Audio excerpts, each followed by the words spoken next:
कर्मचारियों से रिलेटेड खबरें जो हम आपको बताते भी है 9 बजे वाले बुलेटिन में। ओपीएस को लेकर के सीधी और स्पष्ट बात बताएंगे आपको। छत्तीसगढ़ का जो मॉडल है उसको प्रदेश सरकार रीड आउट कर रही है। छत्तीसगढ़ की जो सरकार है भूपेश बघेल की सरकार, इसने जो नोटिफिकेशन है वो कर दी है फाइनल नोटिफिकेशन, और इस नोटिफिकेशन के अनुसार अगर इसको इंप्लीमेंट करती है प्रदेश सरकार, और इसमें ये खबरें निकल कर आ रही है कि बहुत जल्दी प्रदेश सरकार भी ओपीएस की जो नोटिफिकेशन है वो जारी कर सकती है। इसमें सबसे महत्वपूर्ण बात, जो न्यू एम्प्लॉयज आएंगे यानी जो प्रदेश के अंदर नई भर्तियां होगी उसके दायरे में जो नई भर्तियां हो गई वो सारे एम्प्लॉयज ओपीएस में आएंगे, यानी उनके लिए ऑप्शन नहीं होगा ओल्ड पेंशन स्कीम के अलावा, यानी वो एनपीएस नहीं ले सकते। अब देखिए इसमें सबसे अधिक रोचक जो बात थी, जब छत्तीसगढ़ की जो नोटिफिकेशन निकली है, आपको बता दें ये जिस दिन निकली थी उस दिन हमने आपको पूरी खबर बता दी थी, इसको राज्य सरकार अभी पढ़ रही है।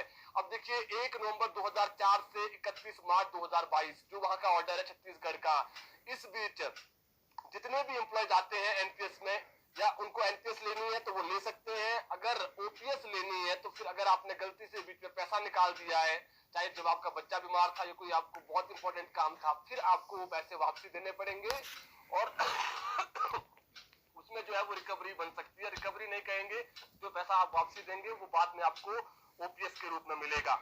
तो ये दर्शक अलग अलग कमेंट करते हैं कि आउटसोर्स पॉलिसी कब बनेगी, और आउटसोर्स के कुछ जो लोग हैं वो लगातार मंत्रियों से मिल रहे हैं, सीएम से मिलने की भी कोशिश कर रहे हैं। बहरहाल इस मुद्दे को हिमाचल दस्तक टीवी ने पहले भी उठाया था, और ऐसे में आगामी समय में इस मुद्दे को उठाया जाएगा कि जो आउटसोर्स एम्प्लॉयज लगाए गए हैं उनके लिए कुछ पॉलिसी जो है वो बनाई जाए। और एक खबर ये भी निकल कर आई थी 3-4 दिन पहले, हमने बताई थी आपको कि राज्य सरकार अब इस बात पर विचार कर रही है कि आगामी समय में जो आउटसोर्स भर्तियां हैं उसको बंद किया जाए, और जो अभी वाले आउटसोर्स है इनके लिए कुछ नीति बना दी जाए। क्योंकि बाद में ऐसा होता है जब भी प्रदेश में आउटसोर्स भर्तियां होती है उसके बाद आगामी समय में कुछ समय बाद प्रोटेस्ट होते हैं प्रदेश के अंदर कि हमें जो है वो अब आप रेगुलर कीजिए। ऐसे में अगर इस पूरी समस्या का जड़ से समाधान करना है तो फिर प्रदेश में जिस प्रकार से लोक सेवा आयोग है और इसके अलावा कर्मचारी चयन आयोग है जो फिलहाल सस्पेंड चल रहा है, राज्य सरकार विचार कर रही है कि आगामी समय में जो भर्तियां हैं वो आउटसोर्स ना होकर के एक प्रॉपर पहले जो है वो कह सकते हैं आप विज्ञापन निकले, फिर भर्तियां प्रदेश के अंदर कर्मचारी चयन आयोग के माध्यम से या फिर लोक सेवा आयोग के माध्यम से हो। तो ये खबर है। लेकिन जो आउटसोर्स एम्प्लॉय लगे हुए हैं, क्योंकि ये लगातार यही मांग कर रहे हैं कि हमें जो है वो 10-10, 20-20, 15-15 साल हो गए लेकिन अभी तक हमारे लिए कोई पॉलिसी नहीं बनी है, और इनकी सैलरी भी काफी कम है। कुछ एक दर्शक लगातार कमेंट भी करते हैं, पर्सनल मैसेज करते हैं, कॉल्स करते हैं कि सर हमें 4500 रुपए मिलता है, 5000 रुपए मिलता है, कई बार वो भी नहीं मिलता है। आउटसोर्स में कुछ विभागों में शोषण भी हो रहा है, किसी से छुपा नहीं है, कई बार सैलरी तक नहीं मिलती है। अब देखना पड़ेगा, राज्य सरकार ने जो वायदा किया था आउटसोर्स एम्प्लॉयज को चुनाव से पहले, अब सरकार आ गई है, कांग्रेस की सरकार प्रदेश में है, क्या ये आउटसोर्स एम्प्लॉयज को लेकर के करती है? फिलहाल आउटसोर्स का जो मुद्दा है इस पर चाहे विक्रमादित्य सिंह हो या फिर डिप्टी सीएम मुकेश अग्निहोत्री हो या फिर सीएम सुखविंदर सिंह सुक्खू हो, ये बार बार यही कह रहे हैं कि जो उचित होगा वो इनके लिए किया जाएगा।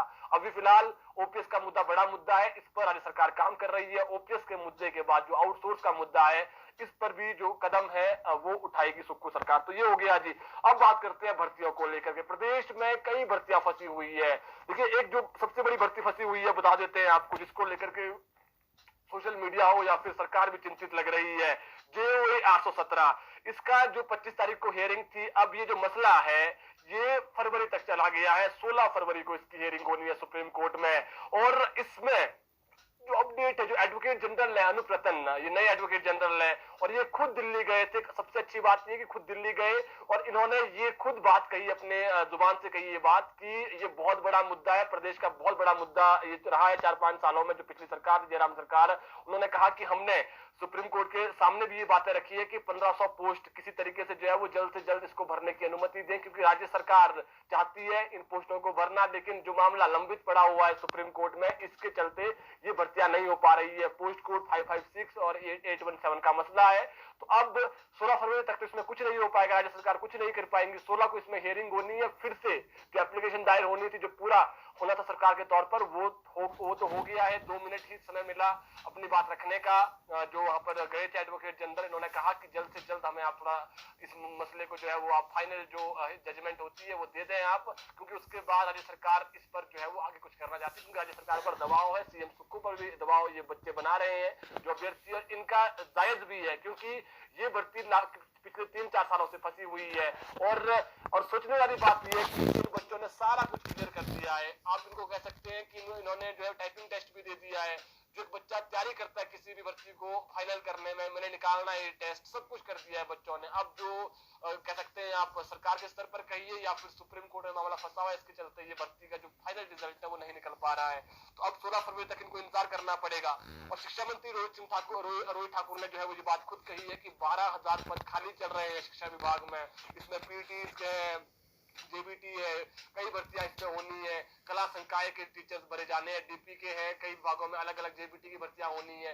कुल मिला के देखें, अभी रोहित ठाकुर से जो बारी एक दिन पहले ही बात हुई थी, उन्होंने कहा था कि मैंने मीटिंग बुलाई है और ये मीटिंग कुछ ही दिनों बाद होनी है और इस मीटिंग में रिव्यू बैठक होगी और मैं विभागों से जो डाटा है, जो एलिमेंट्री हो या फिर हायर एजुकेशन, डाटा मांग लिया गया है कि कितने पद कहां पर खाली चल रहे हैं। जो अभी शिमला जिला के अंदर ही 1200 से अधिक पद खाली चल रहे हैं और उन्होंने कहा कि यदि शिमला जिला के अंदर 1200 पद खाली चल रहे हैं, पूरे प्रदेश के अंदर 12,000 पद खाली चल रहे हैं शिक्षा विभाग में।